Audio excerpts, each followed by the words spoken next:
atop the Sistine Chapel, the famous chimney being installed, and what we already know tonight about the secret conclave set to begin to choose the next pope. And tonight here, we remember a beloved comedian from the iconic show, Laugh-In. From ABC News World Headquarters in New York, this is World News Tonight with David Muir. Good evening, and it's great to have you with us as we near the end of another week together here. We do have a lot to get to tonight. We begin this evening with a horrific, deadly accident just outside Yellowstone National Park. What appears to be a head-on collision between a truck and a packed tour van. At least 7 dead tonight. The images just coming in. The accident on Highway 20. You see the medical helicopter arriving there to take the injured to hospitals in the region as the smoke and flames rage below. 14 people were on that tour bus. At least 6 of them have died tonight. The other 8 injured. The driver of the truck did not survive.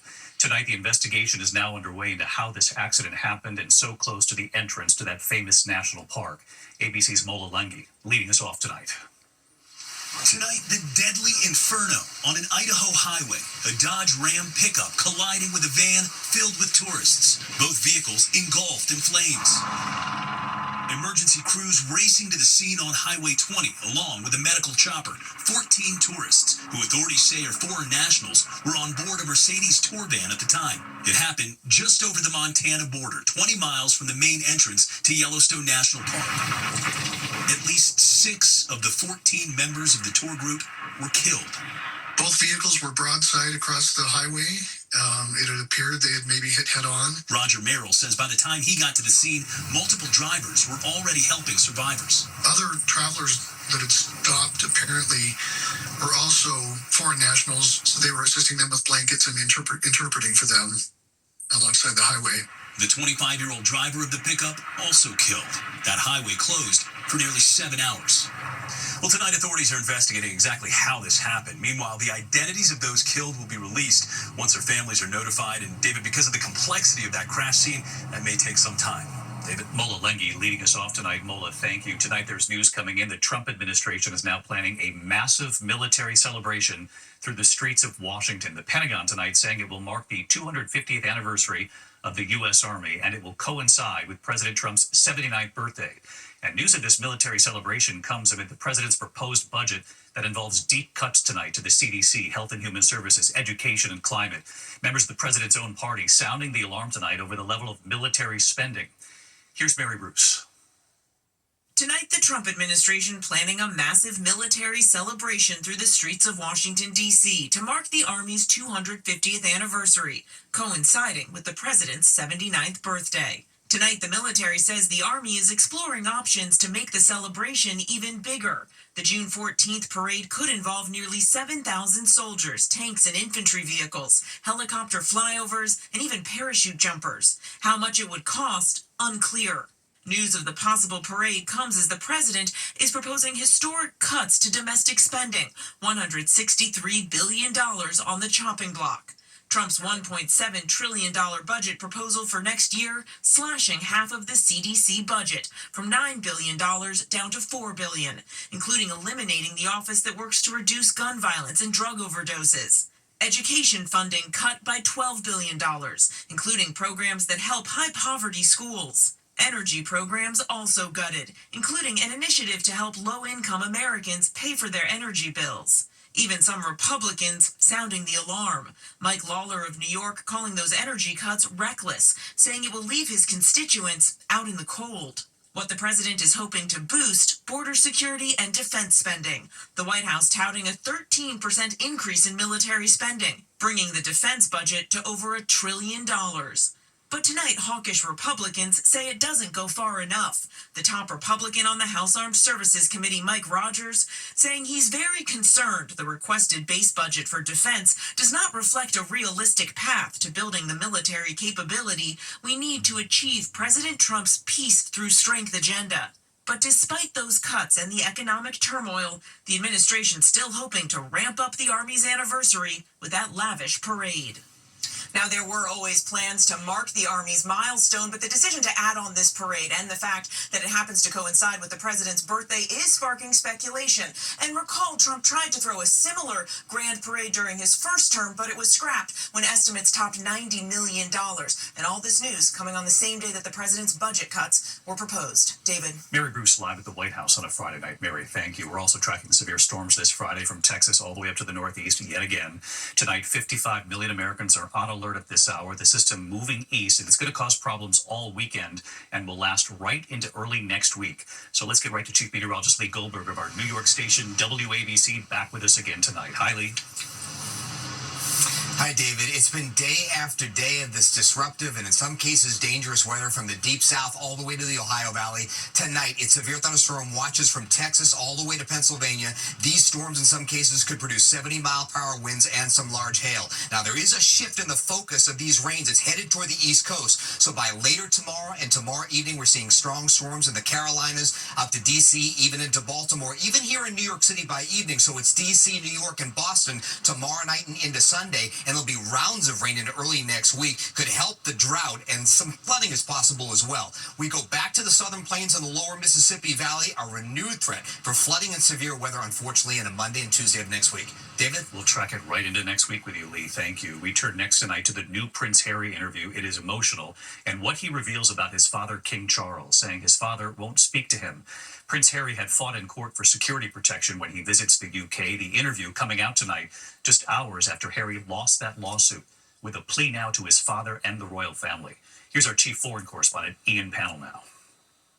Tonight, an emotional Prince Harry revealing he's ready to put the deep rift with the royal family behind him. In an interview from his home in California, the former working royal telling the BBC there's no point in continuing to fight. I would love reconciliation with my family.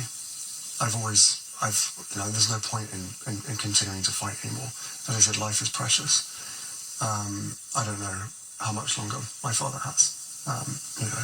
Harry saying the king, who's battling cancer, won't even speak to him because of his legal battle to restore full police protection when he visits the UK. Harry devastated at losing his legal appeal today, claiming his father could easily change it. I thought with all the disagreements and all of the chaos that's happening, the one thing that I could rely on is my family keeping me safe. And not only did they decide to remove my security in the UK, but they also signalled to every single government around the world not to protect us. Harry, who's fifth in line to the throne, hasn't brought Prince Archie and Princess Lilibet, King Charles' grandchildren, to the UK since 2022. His security downgraded in 2020 when he and his wife Meghan stepped down from their official roles and left the country. David, Harry says there are ongoing threats to him and the royal family from extremists, including Al-Qaeda, and without full police protection, it isn't safe for him to come back to the UK with his family. David? Ian Pannell with us tonight. Ian, thank you. We have learned tonight that comedian Ruth Buzzi has died after a long battle with Alzheimer's. Best known for her work on the classic sketch show Laugh-In. She appeared in every episode. Former castmate Goldie Hawn tonight calling her a one-of-a-kind soul. Here's Whit Johnson. Her sharp wit and physical comedy made Americans laugh during her decades-long career. Ruth Buzzi was best known for her run in the sketch comedy series Rowan and Martin's Laugh-In, which aired in the late 60s and early 70s, earning her 2 Emmy nominations and a Golden Globe.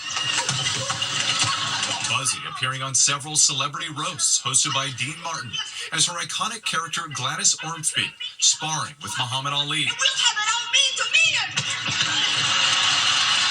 Tonight, Buzzi's family sharing in a statement on social media, the beloved actress died peacefully in her sleep at her home in Texas, adding that she had been in hospice care for several years with Alzheimer's disease.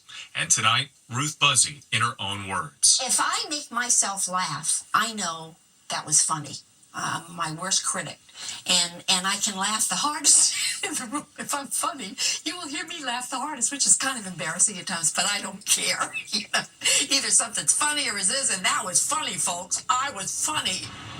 And David, Ruth Buzzi's agent tells ABC News that she was making people laugh just a few days ago.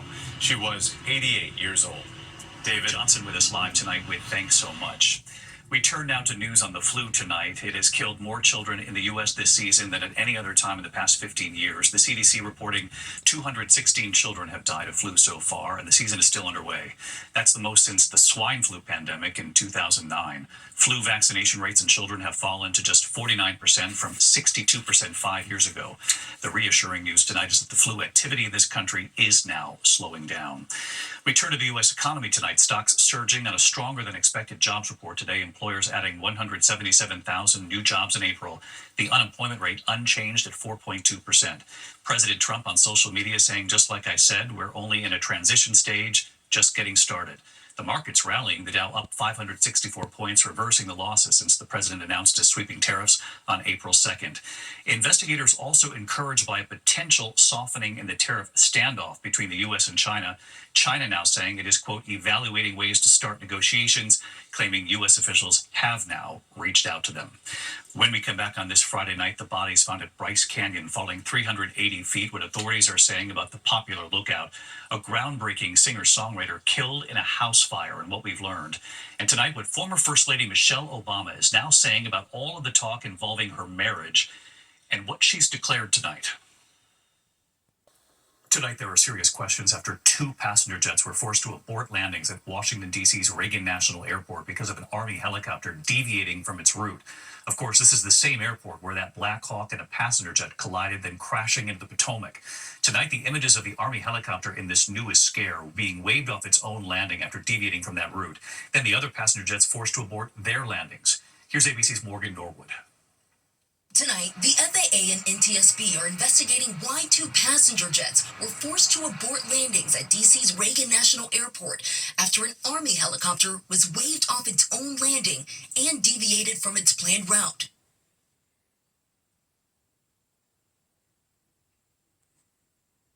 Flight data showing the 2 jets approximately half a mile from the helicopter at different points Thursday afternoon. That Black Hawk chopper headed for the Pentagon.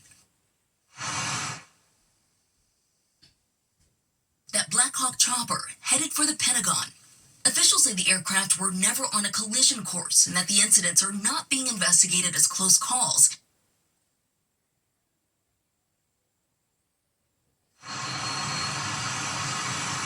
And David, in addition to the NTSB and the FAA, the Army is investigating why that helicopter was waved off its own landing. David? Morgan Norwood with us tonight as well. Morgan, thank you. Tonight, authorities are investigating the deaths of 2 visitors at Utah's Bryce Canyon National Park. Authorities say tourists spotted the bodies of a man and woman at the bottom of Inspiration Point, a popular lookout spot. The 2 falling 380 feet. Authorities say slippery conditions may have led to their fall.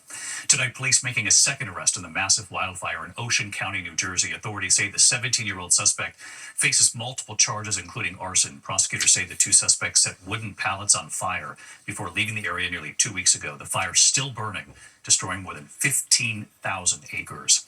Overseas tonight, actor and comedian Russell Brand making his first court appearance since being charged with rape and sexual assault in London. Brand pushing his way through a mob of photographers outside the courthouse. 4 women accusing him in separate alleged attacks between 1999 and 2005. The judge releasing him on conditional bail. Brand denies the allegations.